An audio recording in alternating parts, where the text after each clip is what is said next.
moi, c'est bien de vivre dans la favela Complexo do Alemão, parce que je vis avec ma famille. Je ne suis pas obligé d'aller loin pour voir ma famille. Nous vivons tous ensemble. Ce que j'aime pas, c'est quand je vais à l'école. D'un côté, il y a beaucoup de policiers et de l'autre, des bandits. Il faut passer entre eux. Ils sont si près de moi que j'ai peur de me faire tirer dessus par erreur. Mais en tout cas, j'aime bien vivre à Complexo do Alemão.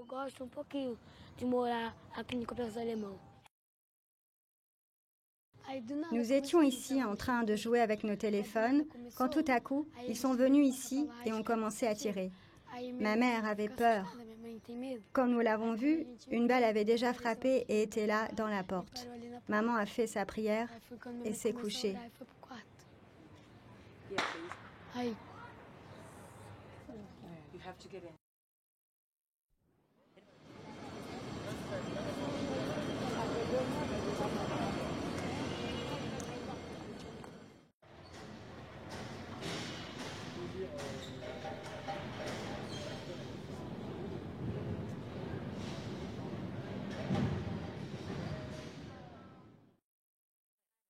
C'est notre véranda.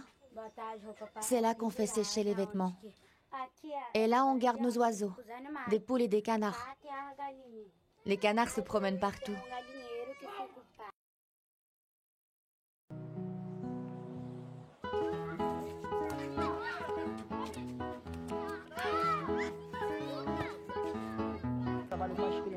Je travaille avec les enfants ici pour le projet Palmeiras depuis 6 ans. Je mets tout mon cœur dans ce projet parce que j'ai vu des enfants dans les rues avec des condamnations antérieures. On avait l'impression qu'ils allaient faire du trafic de drogue.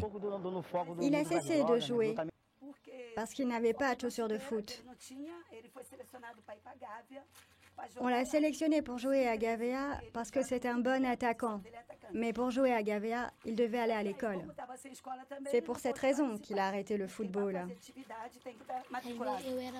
J'étais agressif, vous voyez. Je ne pouvais même pas jouer avec mes frères. Je les battais. Le judo m'a aidé à m'en libérer. J'utilise la philosophie du judo et quand ils disent des gros mots, je leur demande d'arrêter. J'essaie de leur apprendre ce qui est bien, ce qui est mal. Des favelas de Rio au triomphe olympique, pour la championne brésilienne de judo Rafaela Silva, remporter la médaille d'or, c'est réaliser son rêve.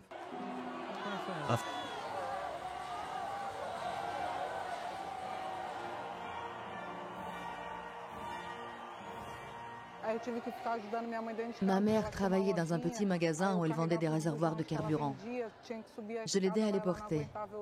Parfois, elles étaient si lourds que je n'arrivais pas à les soulever. Très souvent, nous n'avions rien à manger chez nous. Ma mère a dû quitter son travail pour aider mon père.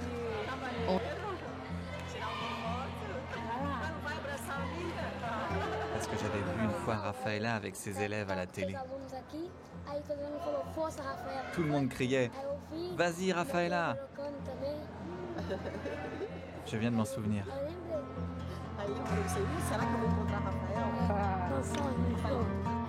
Je rêve d'obtenir la ceinture noire et de devenir entraîneur de judo. Initier les enfants des rues au sport. Ces enfants qui ont perdu leur chemin, qui ne vont pas à l'école. Quand je serai entraîneur, je ferai en sorte que les enfants aillent à l'école. Je les obligerai à me montrer leurs notes à la fin de l'année pour voir leurs résultats. C'est mon rêve. Ah oui, participer aux Jeux Olympiques, gagner des médailles, pour que ma famille soit fière de moi.